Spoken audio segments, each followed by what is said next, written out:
இந்த மாதிரி களத்தில் நின்று கடுமையாக வேலை செஞ்சு ஒரு இடத்துக்கு வந்து ஒரு பெண் வர்றா அப்படின்னா ஈஸியாக ஒத்த வார்த்தையில் ஒரு வார்த்தையை சொல்லிட்டு தூக்கி போட்டு போயிட்டே இவங்களை பற்றி எங்களுக்கு தெரியாதா, இன துரோகின்னு எழுதுறாங்க.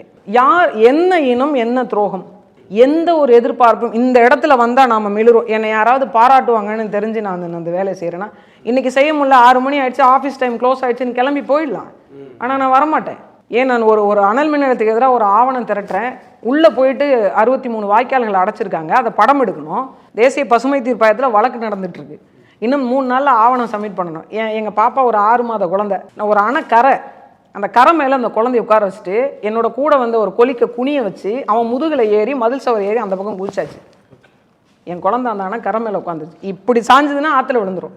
அன்றைக்கி யாராவது என்னை பாராட்டுவாங்க, எனக்கு மாலை மரியாதை செலுத்துவாங்க, எனக்கு ஃபேஸ்புக்கில் ட்விட்டரில் வந்து வாழ்த்து போடுவாங்கன்னு இனத்தின் மீது கொண்ட பற்று, இந்த நிலத்தின் மீது நான் கொண்ட உண்மையிலே சொல்கிறேன், வாழ்வோ சாவோ ஒரு தடவை தான்.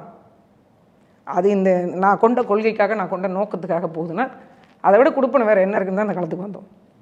ஆனால் வழி என்ன அப்படின்னா, யாரை நினைத்து யாரை நம்பி யாரை வந்து நம்ம ஒரு பெருமையாக கருதி வர்றோமோ அவங்களோட இவங்களை பற்றி எனக்கு தெரியாதான்னு எழுதுறாங்க.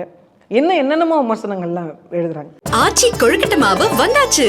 ஆச்சி கொழுக்கட்டை மாவிற்கு கொழுக்கட்டை அச்சை கேட்டு வாங்குங்கள்.